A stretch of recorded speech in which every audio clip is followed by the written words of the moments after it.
Assalamualaikum my YouTube family and all the viewers who are watching this video right now. Welcome to my channel Chemistry by ANA. This is my first video. मैं chemistry के lectures आपको deliver करूँगी, ठीक है। और अभी हम start कर रहे हैं 10th क्लास से। 10th क्लास के चैप्टर नंबर 9 से स्टार्ट कर रहे हैं, विच इज़ केमिकल इक्विलिब्रियम, ठीक है। इस चैप्टर का नेम है केमिकल इक्विलिब्रियम। इसमें हम कौन कौन से टॉपिक्स कवर करेंगे। सबसे पहले हमारे टॉपिक का नाम है reversible reactions and dynamic equilibrium. इसमें कौन कौन से क्वेश्चंस आ रहे हैं और किस तरह के क्वेश्चंस आ रहे हैं, हम क्या क्या पढ़ने वाले हैं। हम पढ़ेंगे कि रिएक्शंस क्या होते हैं, कौन कौन से रिएक्शंस हैं, टाइप्स उनकी क्या हैं, रिवर्सिबल होते हैं, इरिवर्सिबल होते हैं, उनके एग्जाम्पल्स के साथ पढ़ेंगे, उनके डिफरेंसेस पढ़ेंगे, ठीक है। केमिकल इक्विलिब्रियम में आपको बताऊँगी कि इक्विलिब्रियम क्या होता है, कितनी टाइप्स के इक्विलिब्रियम होते हैं, डायनामिक होता है, स्टैटिक होता है, और इक्विलिब्रियम की क्या क्या कैरेक्टरिस्टिक्स होती हैं। Let's start. हम सबसे पहले टाइप्स ऑफ केमिकल रिएक्शंस। हमारे पास जो रिएक्शंस होते हैं केमिकल रिएक्शंस, उनकी कितनी टाइप्स हैं। हमारे पास दो तरह के केमिकल रिएक्शंस होते हैं। पहला होता है इरिवर्सिबल रिएक्शंस और दूसरा होता है रिवर्सिबल रिएक्शंस। इरिवर्सिबल रिएक्शंस वो होते हैं जो स्टॉप हो जाते हैं after the formation of the products, ठीक है। ये रिएक्शन प्रोडक्ट बनाने के बाद स्टॉप हो गए, सीज हो गए, दोबारा से प्रोडक्ट्स जो हैं वो रिकन्वर्ट नहीं होंगी रिएक्टेंट्स में।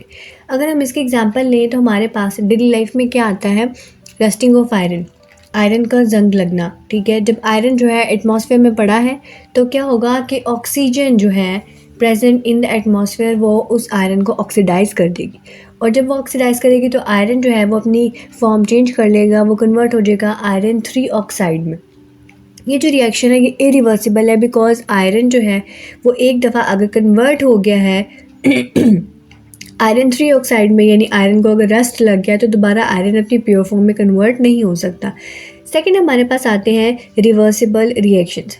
ये कौन से रिएक्शंस होते हैं, ये वो रिएक्शंस हैं जिनमें हमारे पास जो रिएक्टेंट्स हैं वो प्रोडक्ट्स तो बनाएंगे लेकिन रिएक्शन वहाँ पे सीज और स्टॉप नहीं होगा। Reaction will never go to complete, क्योंकि प्रोडक्ट्स जो हैं वो दोबारा से रिकम्बाइन होके जो हैं वो रिएक्शंस में रिएक्टेंट बना देंगे। अब जो ये रिएक्शंस होते हैं ये हमारे पास हमेशा से क्लोज्ड सिस्टम्स में होते हैं।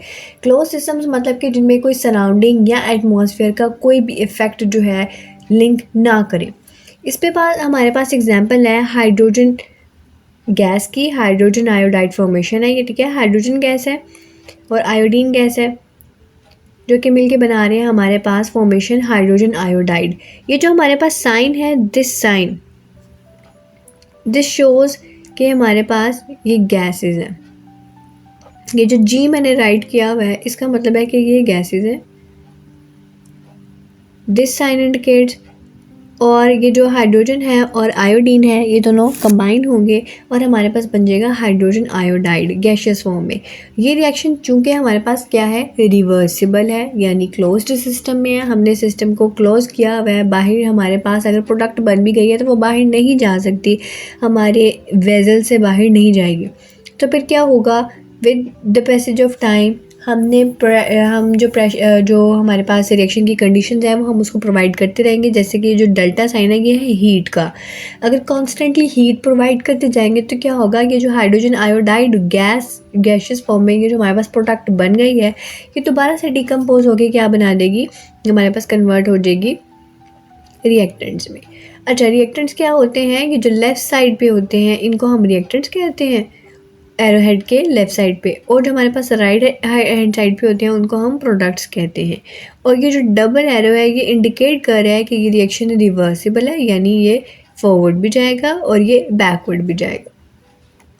इसी की हम जो इमेज देख लें तो हमारे पास एक वेजल है जो कि क्लोज्ड वेजल है। उसमें ये जो हमारे पास छोटे मॉलिक्यूल्स हैं ये हाइड्रोजन गैस के हैं, और ये जो बड़े वाले हैं जो पर्पल कलर को इंडिकेट कर रहे हैं वो आयोडीन गैस के मॉलिक्यूल्स हैं, क्योंकि आयोडीन जो है वो पर्पल कलर की होती है।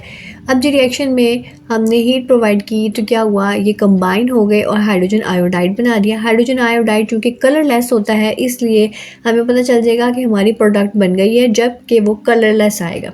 बट हमने वो रिएक्शन कंडीशन यानी टेम्परेचर हम प्रोवाइड करते रहेंगे और हमारे पास सिस्टम भी क्लोज होगा, तो वही हमारे पास जो प्रोडक्ट बनी है वो दोबारा से डिकम्पोज होके रिएक्टेंट्स बना देगी और दोबारा हमारे पास क्या आएगा, आयोडीन गैस और हाइड्रोजन गैस, और दोबारा से हमारे पास पर्पल कलर शो होगा, जिससे पता चल जाएगा कि दोबारा से जो रिएक्शन है वो बैकवर्ड जो डायरेक्शन में है वो प्रोसीड किया था।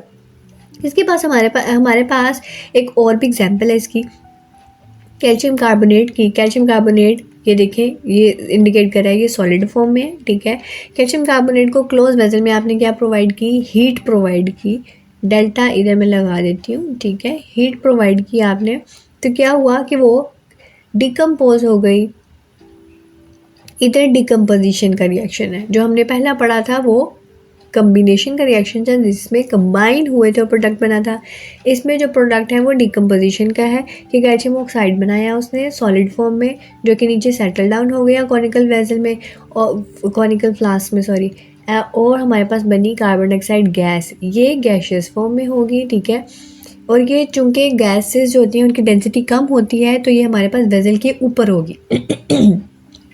क्योंकि हमारे पास वेसल तो हमारे पास क्लोज है, क्लोज सिस्टम था, तो वो कार्बन डाइऑक्साइड गैस जो है वो बाहर इवेपोरेट नहीं हो सकती, रिलीज़ नहीं हो सकती, और हमारे पास हीट भी हम कॉन्स्टेंट प्रोवाइड कर रहे हैं। तो क्या होगा कि हमारे पास हीट कॉन्स्टेंट प्रोवाइड करने के बाद की वजह से जो कार्बन डाइऑक्साइड है वो रिकम्बाइन होगी, रिकम्बाइन हो जाएगी कैल्शियम ऑक्साइड के साथ, ठीक है। और दोबारा से क्या होगा कि हमारे पास रिएक्टेंट जो हमने बनाया था कैल्शियम कार्बोनेट वो हमारे पास अचीव हो जाएगा।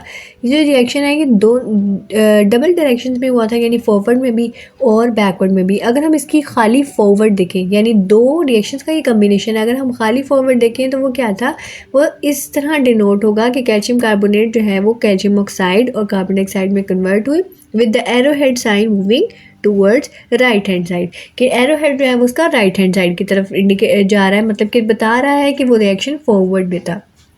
सेकेंड हमारे पास अगर हम बैकवर्ड रिएक्शन देखें तो उसमें क्या होगा कि कैल्शियम ऑक्साइड और कार्बन डाइऑक्साइड जो है वो कैल्शियम कार्बोनेट उसने बनाया, और जो रिएक्शन है इधर भी बैकवर्ड तो मूव हो रहा था, लेकिन हमने फॉरवर्ड का साइन इसलिए डाला है क्योंकि हमने रिएक्टेंट्स और प्रोडक्ट्स की पोजीशन को चेंज कर दिया। पहले हमारे पास रिएक्टेंट कैल्शियम कार्बोनेट था, और बैकवर्ड रिएक्शन में हमारे पास रिएक्टेंट जो था वो कैल्शियम ऑक्साइड और कार्बन डाइऑक्साइड गैस थी। तो हमने जब रिएक्टेंट और प्रोडक्ट की पोजीशन को चेंज कर दिया तो फिर हमारा जो एरो हेड साइन था वो हमने सेम रखा इस वजह से। अच्छा, आगे हम बात कर, ये हमारे पास हो गया है कि रिएक्शंस कौन से होते हैं, रिवर्सिबल और इरिवर्सिबल होते हैं। जो हमारे पास इरिवर्सिबल होते हैं उनमें एग्जांपल मैंने आपको बताई रस्टिंग ऑफ आयरन की, ठीक है। जो रिवर्सिबल होते हैं उसमें मैंने एग्जांपल बताई आपकी हाइड्रोजन आयोडाइड की फॉर्मेशन की बताई, और मैंने कैल्शियम कार्बोनेट की डिकम्पोजिशन की बताई। आगे हम बात करते हैं इक्विलिब्रियम क्या होता है, ठीक है। इक्विलिब्रियम क्या है, ये एक लैटिन वर्ड लिब्रा से निकला है, इसका मतलब होता है बैलेंस या वेट। अब बैलेंस क्या होता है कि हम कहते हैं कोई भी चीज़ जब रेस्ट में होती है तो वो बैलेंस्ड होती है ना। तो अ स्टेट ऑफ रेस्ट और balance between two opposing actions और फोर्सेस, जब दो अपोजिंग एक्शंस या फोर्सेस एक स्टेट को, एक बॉडी को, एक ऑब्जेक्ट को बैलेंस रखेंगे तो हम कहेंगे कि वो ऑब्जेक्ट जो है वो इक्विलिब्रियम की पोजीशन पे है। फॉर एग्जांपल ये आप पिक्चर देखें, इस पिक्चर में क्या है कि एक रोप है जिसको टू किड्स ने इधर से जो है पकड़ा हुआ है, और टू ही किड्स जो हैं वो इधर हैं, यानी कि नंबर ऑफ पर्सन सेम है दोनों साइड पे, और जो नंबर ऑफ फोर्सेस हैं और जो अमाउंट ऑफ फोर्स है वो भी इक्वल है, बट क्या है, direction of force is different. इधर डायरेक्शन इधर है और इधर डायरेक्शन फोर्स की इधर है। ये जो रोप है ये पहले इधर पुल हो रही है और इधर भी पुल हो रही है। जब दोनों फोर्सेस एक दूसरे के इफेक्ट को कैंसिल करेंगी तो हमारे पास जो नेट फोर्स आएगी वो ज़ीरो आएगी। तो नेट फोर्स ज़ीरो आएगी, इसका मतलब है कि ये जो हमारे पास बॉडी है, यानी ये जो रोप है, ये अभी इक्विलिब्रियम में है, ये बैलेंस स्टेट में है, ये जो इसका पिवट पॉइंट है it is at the centre. Second हमारे पास अगर हम एग्जांपल लें, जो कि मैंने अभी इमेज जो है ना बनाई हुई है सीसॉ की। सीसॉ में क्या है कि हमारे पास दोनों एड्ज पे मैसेस पड़े हुए हैं। मैस 1 M1 को डिनोट कर रहा है और मैस 2 जो है वो M2 को डिनोट कर रहा है। अब दोनों जगह मैसेस पड़े हैं, इक्वल हैं फोर्सेस, और जो डिस्टेंस है इसका पिवट पॉइंट से मैसेस का वो भी सेम है। इधर भी R सेम होगा और दूसरी साइड पे लेफ्ट हैंड साइड पे भी जो R है वो सेम है, यानी जो डिस्टेंस है between the object between the mass and the pivot point और द सेंटर पॉइंट, या कह सकते हैं आप एक्सिस ऑफ रोटेशन, जहाँ से रोटेट होगा। अगर इसका मास ज़्यादा होता तो ये नीचे आ जाता और ये वाला ऊपर चला जाता, लेकिन दोनों मैसेज इक्वल हैं, दोनों पे फोर्सेस इक्वल अप्लाई हो रही हैं, तो नेट फोर्स और ऑपोजिट डायरेक्शन में हो रही हैं, तो नेट फोर्स जो होगी इनकी ज़ीरो हो जाएगी। तो हम कह सकते हैं कि ये क्या है, बैलेंस्ड है, रेस्ट पोजीशन पे है और इक्विलिब्रियम की स्टेट में। हमारे पास इक्विलिब्रियम की दो टाइप्स होती हैं। अब हम पढ़ेंगे इसकी टाइप्स के बारे में। टाइप्स हमारे पास दो होती हैं, ठीक है। एक होती है स्टैटिक और दूसरी होती है डायनामिक इक्विलिब्रियम। जो स्टैटिक इक्विलिब्रियम है ना, वो हमारे पास तब होता है जब रिएक्शन हमारा सीज हो जाए, ठीक है, प्रोसीड ना हो, रिएक्शन हमारा स्टॉप हो गया, सीज हो गया। और ये जो है स्टैटिक इक्विलिब्रियम, उसमें हमारे पास जो ऑब्जेक्ट होता है वो मूवमेंट शो नहीं करता, यानी ऑब्जेक्ट जो है हमारा मूव नहीं होगा स्टैटिक इक्विलिब्रियम में। Static equilibrium taking place when all the forces acting on an object are balanced. तमाम फोर्सेस जो उस पर एक्ट हो रही हैं उस ऑब्जेक्ट पे वो बैलेंस होंगी और ऑब्जेक्ट जो है वो मोशन में नहीं होगा, ठीक है। नेट फोर्स जो होगी इसमें ज़ीरो होगी। अब देखिए, ये एक इसकी एग्जांपल है हमारे पास। ये देखिए एक टेबल है, उसके ऊपर बुक्स पड़ी हुई हैं।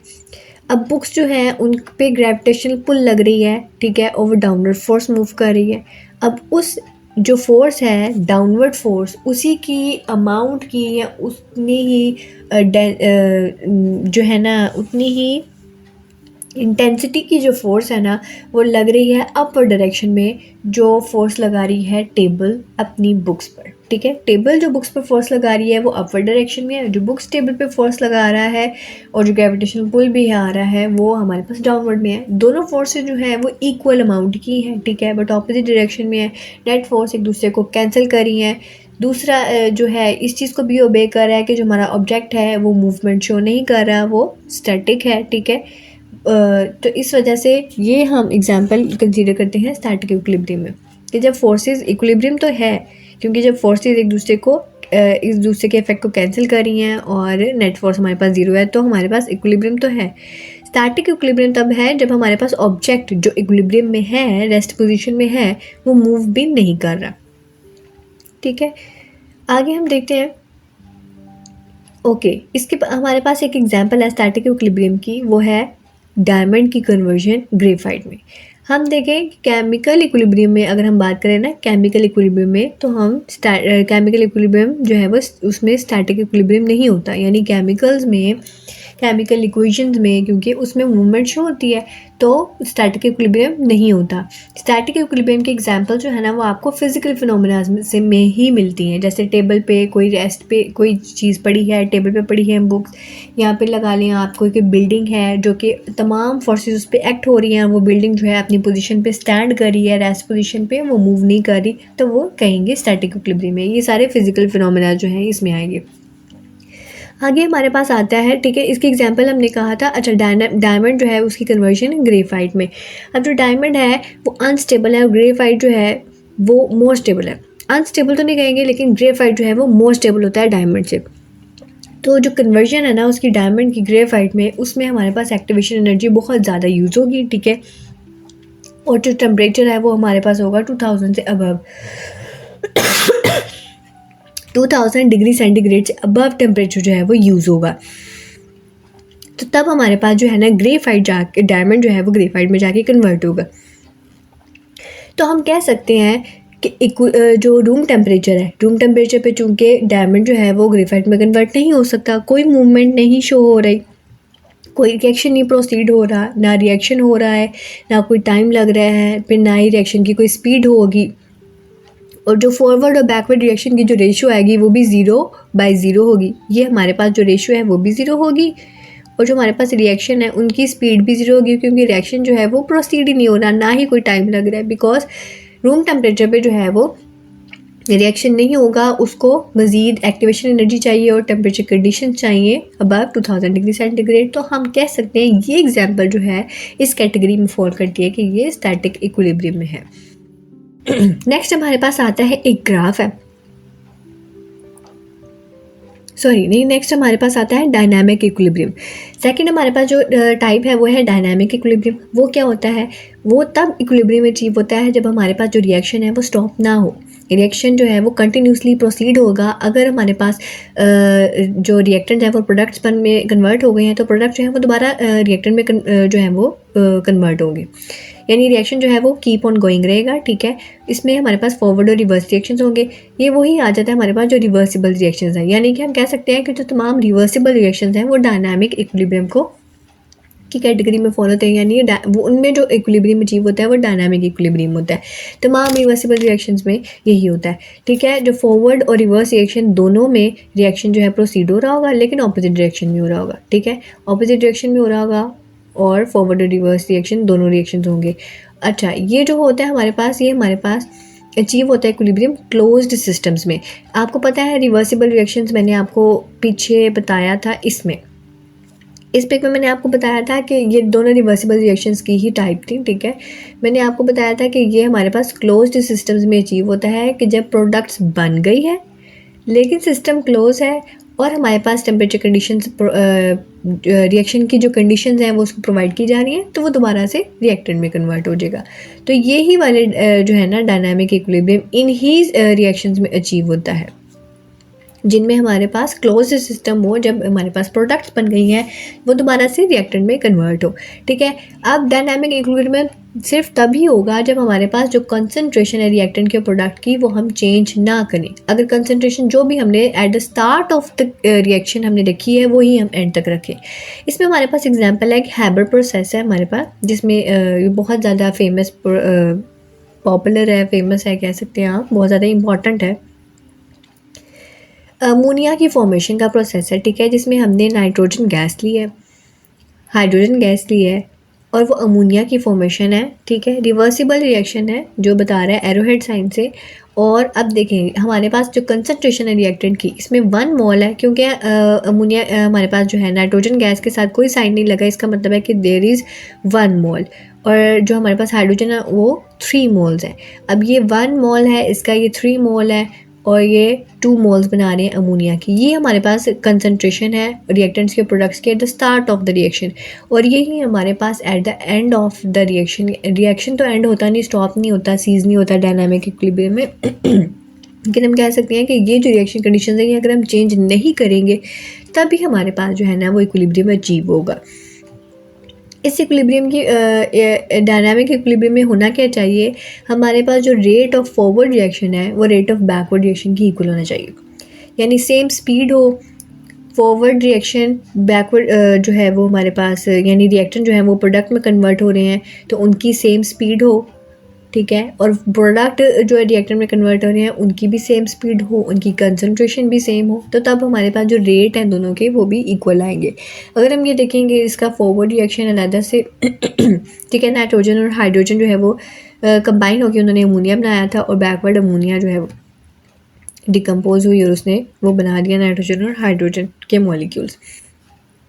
अच्छा, अगर हम इसका ग्राफ देखते हैं, ग्राफ में हमने देखा है कि रेट को हमने लिया है वर्सेस टाइम। टाइम और रेट का हमने ग्राफ बनाया है फॉरवर्ड और रिवर्स रिएक्शंस को देखते हुए, जिसमें हमने इक्विलिब्रियम बताया है कि डायनामिक इक्विलिब्रियम किस पॉइंट पे अचीव होगा। ठीक है, हमारे पास at the start of reaction क्या होगा, हमारे पास रिएक्टेंट्स बहुत ज़्यादा होंगे, रिएक्टेंट्स की कंसंट्रेशन ज़्यादा होगी अब क्या होगा, with the passage of time वो रिएक्टेंट्स प्रोडक्ट्स में कन्वर्ट होना शुरू हो जाएंगे। तो जब वो रिएक्टेंट्स प्रोडक्ट में कन्वर्ट हो रहे होंगे तो उसकी कंसंट्रेशन कम हो रही होगी, रिएक्शन आहिस्ता आहिस्ता स्लो हो जाएगा।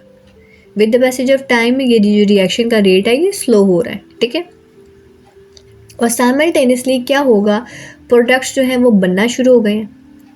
With the passage of time products बन रहे हैं, प्रोडक्ट्स की अमाउंट इंक्रीज़ हो रही है, उनकी कंसंट्रेशन इंक्रीज़ हो रही है, तो उसका जो रिएक्शन है ये फास्ट होना शुरू हो जाएगा।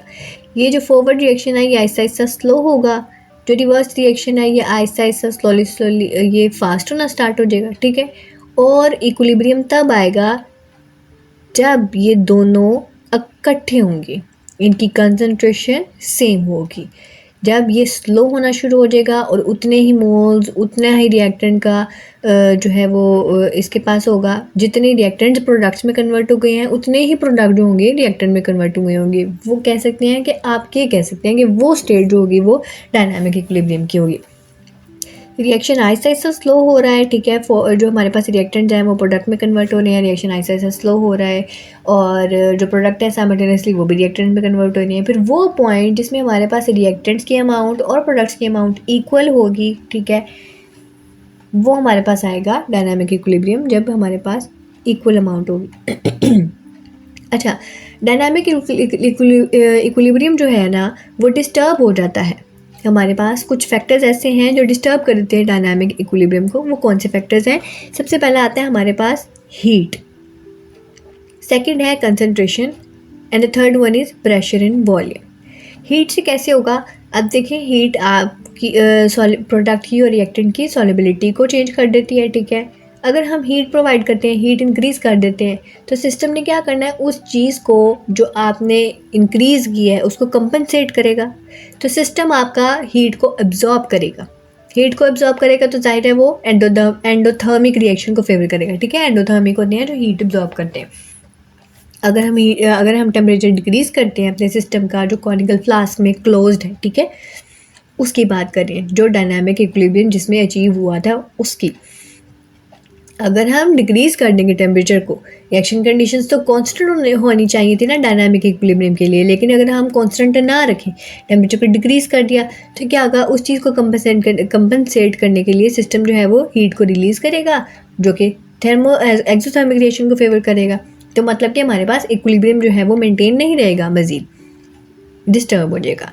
नेक्स्ट हमारे पास अगर हम देखें कंसंट्रेशन से क्या फ़र्क पड़ेगा। कंसंट्रेशन वही, अगर हम रिएक्टेंट ऐड कर देते हैं, ठीक है, रिएक्टेंट अगर हमने और ऐड कर दिया, हमारे पास जैसे मोल्स थे इसके, 1 मोल था नाइट्रोजन का, 3 मोल से हमारे पास हाइड्रोजन के, अगर हमने चेंज कर दिया इसको, रिएक्टेंट मज़ीद ऐड कर दिया, तो क्या होगा, हमारे पास जब रिएक्टेंट ज़्यादा होंगे तो प्रोडक्ट ज़्यादा बनेगी, तो रिएक्शन जो है वो फॉरवर्ड डायरेक्शन में जाएगा।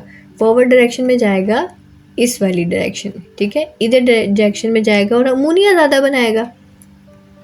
लेकिन अगर हमारे पास हम ऐड करते हैं प्रोडक्ट ज़्यादा ऐड कर दी, तो हमारे पास रिएक्टेंट ज़्यादा बने चाहिए, ठीक है, तो हमारे पास जो रिएक्शन है वो मूव करेगा बैकवर्ड। ये सारा आपको पता चलेगा, ली चैटलियर प्रिंसिपल है उसमें भी, कि क्या फैक्टर्स होते हैं जिससे एक सिस्टम के अंदर कोई भी चेंज आता है तो उसको कंपनसेट करने के लिए वो क्या चेंजेस क्रिएट करता है, ठीक है। जैसे अब हमने बताया कि हीट सिस्टम में उसको ये फैक्टर जो था, या कंसंट्रेशन का फैक्टर जो था, उसको हमने अप्लाई किया, तो फिर क्या हुआ कि सिस्टम जो है उस चेंज को कंपनसेट करने के लिए कुछ चेंजिंग्स करेगा। जैसे सिस्टम ने हीट की कंडीशन में क्या किया, हीट एब्जॉर्ब की या हीट रिलीज़ की। कंसंट्रेशन की कंडीशन में क्या किया कि अगर रिएक्शन ज़्यादा हो गए हैं, तो ये नहीं है कि रिएक्टेंट ज़्यादा होने के बाद भी प्रोडक्ट जो है वो रिएक्टेंट ही बना रही है, नहीं। अगर रिएक्टेंट ज़्यादा कर दिए तो फिर क्या होगा, वो रिएक्शन जो है वो फॉरवर्ड मूव कर देगा, फिर प्रोडक्ट बनेगी, ज़्यादा बनाने की तरफ जाएगा। अच्छा, तीसरा हमारे पास पॉइंट आता है प्रेशर का। प्रेशर के जो पॉइंट है ये आता है हमारे पास सिर्फ गैसेस के लिए, प्रेशर और वॉल्यूम, ठीक है। हीट आप कह सकते हैं, कंसंट्रेशन कह सकते हैं, ये सॉलिड आपके पास अगर रिएक्टेंट है सॉलिड फॉर्म में तो उनके लिए भी एप्लीकेबल है, लेकिन जो प्रेशर है वो सिर्फ और सिर्फ हमारे पास गैशियस रिएक्टेंट्स के लिए एप्लीकेबल है, ठीक है। अगर हम क्या करते हैं, प्रेशर को इंक्रीज़ कर देंगे और वॉल्यूम को डिक्रीज़ करेंगे, तो हमारे पास जो प्रोडक्ट है वो ज़्यादा बनेगी, ठीक है। और अगर हम प्रेशर को डिक्रीज़ कर देंगे और वॉल्यूम को इंक्रीज़ करेंगे, तो क्या होगा, इसी तरह ऑपोजिट डायरेक्शन में जो है वो प्रोडक्ट इंक्रीज़ होगी, प्रोडक्ट्स की प्रोडक्शन इंक्रीज़ होगी, ठीक है। वॉल्यूम डिक्रीज़ करने से, वॉल्यूम कम करने से प्रोडक्ट्स की फॉर्मेशन भी कम हो जाएगी, और वॉल्यूम को ज़्यादा करने से प्रोडक्ट्स की फॉर्मेशन भी ज़्यादा हो जाएगी, ठीक है। अच्छा, नेक्स्ट आपके पास आता है नेक्स्ट हमारे पास आते हैं कंपैरिजन अगर हम देखें डायनामिक और स्टैटिक इक्विलिब्रियम का, तो ये जो डायनामिक इक्विलिब्रियम है ये रिवर्सिबल होते हैं, ठीक है, रिवर्सिबल होंगे। बैकवर्ड में मूव करेंगे, फॉरवर्ड में मूव करेंगे, दोनों का रेट इक्वल होना ज़रूरी होगा, ठीक है ना। ये सारी चीज़ें। स्टैटिक इक्विलिब्रियम जो है वो इरिवर्सिबल होगा, ठीक है। जो डायनामिक इक्विलिब्रियम है वो इसमें क्या है, जो प्रोडक्ट्स होंगे still participating in chemical reaction, क्योंकि रिएक्शन सीज नहीं हुआ, स्टॉप नहीं हुआ, प्रोडक्ट्स बन गए, दोबारा से वो प्रोडक्ट्स जो हैं वो पार्टिसिपेट करें केमिकल रिएक्शन में, रिएक्टेंट्स बना रहे हैं, ठीक है। और जो स्टैटिक इक्विलिब्रियम है उसमें क्या होगा, no further chemical change, no further chemical reaction in the system. अगर कोई एक चेंज आ गया है तो मज़ीद कोई चेंज नहीं आएगा, रिएक्शन स्टॉप हो जाएगा, सीज हो जाएगा। स्टैटिक इक्विलिब्रियम ये होता है, ठीक है। डायनामिक इक्विलिब्रियम में क्या होना ज़रूरी है, हमारे पास फॉरवर्ड और बैकवर्ड रिएक्शन के रेट्स होना इक्वल होना ज़रूरी है, ठीक है। इक्वल होना ज़रूरी है फॉरवर्ड और बैकवर्ड रिएक्शन के रेट्स। बट स्टैटिक इक्विलिब्रियम में क्या होता है, फॉरवर्ड एंड बैकवर्ड रिएक्शन का जो रेट है वो ज़ीरो होता है। ज़ीरो क्यों होता है, क्योंकि रिएक्शन जो है वो प्रोसीड ही नहीं हुआ। स्टैटिक इक्विलिब्रियम की एग्जांपल ये थी ना कि फिजिकल फिनोमेना से, जैसे टेबल के ऊपर बुक्स पड़ी हैं या कोई बिल्डिंग है, कोई ऑब्जेक्ट है जो रेस्ट की पोजीशन पे है, ठीक है। केमिकल इक्विलिब्रियम में हम जो केमिकल रिएक्शन है उनमें बेसिकली हम स्टैटिक इक्विलिब्रियम नहीं अचीव करते। जो हमारे पास रिएक्शंस होते हैं उनमें हम केमिकल इक्विलिब्रियम में डायनामिक जो है ना, केमिकल रिएक्शंस में हम डायनामिक इक्विलिब्रियम को अचीव करते हैं, है ना। तो अगर रिएक्शन प्रोसीड ही नहीं हुआ, कोई स्पीड ही नहीं, कोई टाइम ही नहीं लगाया उसने, कोई स्पीड ही नहीं आई, तो उसका रेट कैसे आएगा rate of forward and backward reaction वो भी ज़ीरो होगा। कोई रेट आया ही नहीं क्योंकि रिएक्शन प्रोसीड ही नहीं हुआ, रिएक्शन हुआ ही नहीं स्टार्ट।